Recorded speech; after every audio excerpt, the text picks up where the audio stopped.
ahora al ámbito internacional. Hace unos días estábamos hablando de Irán por las protestas que se estaban realizando en ese país en un contexto tremendo de mucha fragilidad económica, hiperinflación, devaluación del rial. Lo cierto es que ahora Estados Unidos en ese contexto volvió a la carga sobre Irán, dándole un ultimátum al gobierno del régimen de los ayatolás para que vuelva a la mesa de negociación por el tema de la energía o el desarrollo nuclear iraní. Uno dice, ¿pero qué tiene que ver en este contexto? Bueno, precisamente está aprovechando la debilidad política actual del régimen para presionar aún más. Y este ultimátum que comunicó Trump lo hizo además a través de sus redes sociales, donde le anticipó que va a haber un despliegue naval sin precedentes en el Golfo Pérsico. Recordemos que Estados Unidos tiene largos antecedentes de meterse en el Golfo Pérsico, ¿no? No nos olvidemos la guerra del Golfo de fines de los 90, ¿no? Del 90 y 91, después del 92 y 93, además de lo que fue la operación de liberación de Irak en el 2003, en el 2019 y 2020, digamos, Estados Unidos tiene un historial largo de ir al Golfo Pérsico precisamente para tratar de interferir en el negocio petrolero, pero precisamente también en la política de ese lugar del mundo. Vamos a leer algunos de los mensajes o fragmentos del mensaje, del extenso mensaje que difundió Donald Trump en sus redes sociales con esta advertencia, esta amenaza al régimen iraní. Esperemos que Irán se siente pronto a la mesa de negociaciones y negocie un acuerdo justo y equitativo sin armas nucleares. Destaca, ¿no? Es un fragmento nada más de este comunicado. El tiempo se acaba. Es realmente esencial, dice Donald Trump en este posteo. ¿Qué está exigiendo en este contexto el presidente estadounidense? Primero, el fin del enriquecimiento de uranio en suelo iraní. No nos olvidemos lo que fue el año pasado, ¿se acuerdan? El operativo Martillo de Medianoche, que sobrevino a una serie de ataques israelíes en territorio iraní, que con un misil del que no se había tenido noticias hasta ese momento, hicieron un impacto en las zonas en donde se desarrolla la tecnología nuclear iraní y supuestamente se había destruido gran parte del avance tecnológico de ese país en materia nuclear. Ahora Estados Unidos está exigiendo que se termine el enriquecimiento de uranio. Evidentemente tienen información que indica que continuó a pesar del martillo de medianoche y que además le entregue suministros a otros países, que especialmente todo el uranio enriquecido que esté almacenado en suelo iraní, que se lo entregue a un tercero que tenga capacidad para poder administrar ese material. Y de hecho, quien está siendo mencionado por Estados Unidos, y esto lo publicó esta mañana The New York Times, es Rusia. O sea, Estados Unidos estaría negociando con Rusia para que sea el receptor del uranio enriquecido iraní, para que salga precisamente de ese territorio. Además de que Irán debería limitar sus misiles de largo alcance, nucleares o no, y que además deben estar bajo control internacional, tanto su stock como su desarrollo. Esto es lo que le está exigiendo Estados Unidos a Irán y por eso le está exigiendo que se siente a una mesa de negociación para acatar precisamente estos 4 puntos. Claramente no es que Irán está saltando en una pata cuando Estados Unidos le advierte que le va a mandar la flota más grande del mundo, más grande de la que mandó a Venezuela, y que esto es una advertencia directa de un ataque en su territorio. Ayer el ministro de Relaciones Exteriores, Abbas Araghchi, respondió a la amenaza estadounidense con una contraamenaza. هیچ تماسی بین بنده و آقای ویتکاف در چند روز اخیر نبوده و هیچ درخواستی هم برای مذاکره از سوی ما ارائه نشده.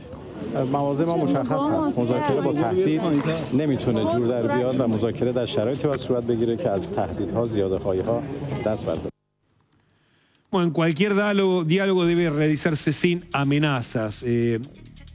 Hay cierta predisposición que está mostrando Irán. También dijo Araghchi que los fusiles de los iraníes ya estaban cargados y apuntando al enemigo con el dedo en el gatillo, preparados para ir a la guerra. También esto dijo el ministro de Relaciones Exteriores. Y hablando de las relaciones exteriores estadounidenses, ayer hubo novedades entre la relación de Estados Unidos y Venezuela. En primer lugar, Marco Rubio se presentó ante el Parlamento estadounidense, ante el Senado, para dar explicaciones sobre el plan Trump en Venezuela.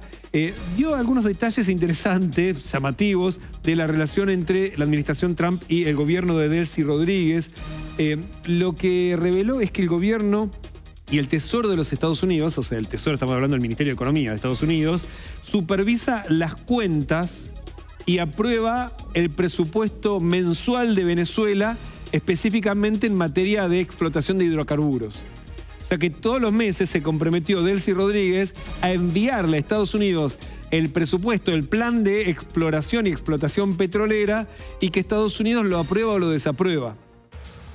Esto es lo que reveló ayer. O sea que efectivamente, cuando Trump dice estamos gobernando Venezuela, bueno, hay algo de cierto en eso, porque es el secretario del Tesoro, Scott Bessent, que lo conocemos nosotros muy bien, es el que está revisando y aprobando los números de la economía petrolera de Venezuela, que es básicamente el eje de su supervivencia económica, y además contó cómo fue el envío de estos 300 millones de dólares que le pagó Estados Unidos por la comercialización del petróleo venezolano en el mundo, que se le envió a través de una cuenta en Qatar, para que, dice, el dinero de forma automática no generase un colapso operativo con este dinero. Después de comparecer ante este comité del Senado, Marco Rubio, como lo había hecho la semana pasada Donald Trump, recibió a María Corina Machado, la líder opositora, que está insistiendo especialmente en que se le dé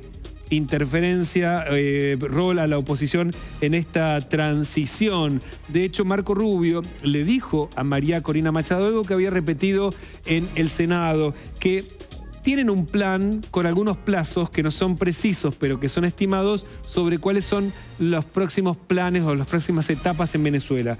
La primera es, en el cortísimo plazo, dijo, que hace un embajador en Caracas. Muy pronto, hablamos de que hay una delegada que está operando desde Bogotá, podría convertirse en embajadora y trabajar directamente desde el territorio muy pronto, dijo Marco Rubio. Además, que en un plazo de 3 a 6 meses haya un progreso claro y decente de la normalización institucional, esto dijo, en un plazo de 3 a 6 meses, y que las elecciones serían libres y justas si la oposición no recupera el acceso a los medios y se eliminan las inhabilitaciones de forma definitiva. Dijo, no va a ocurrir. O sea, como una condición para que haya elecciones, precisamente dijo, bueno, que haya un movimiento libre de la oposición en ese país, que está condicionado a la normalización institucional del periodo de 3 a 6 meses. Después de la reunión entre Rubio y Machado, habló precisamente la líder opositora.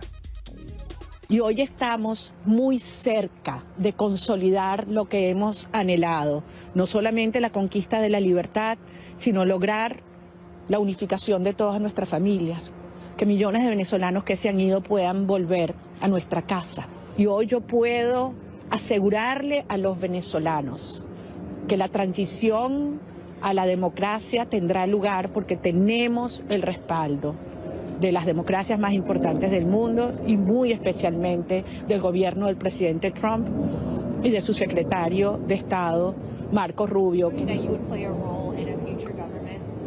Well, that's a decision that was made by the Venezuelan people. I think at the end, a legitimate government will be decided by the Venezuelan people, and that's something he has insisted, both him and the president, and I think that's what we all defend. Bien, hablando de economía, el objetivo sigue siendo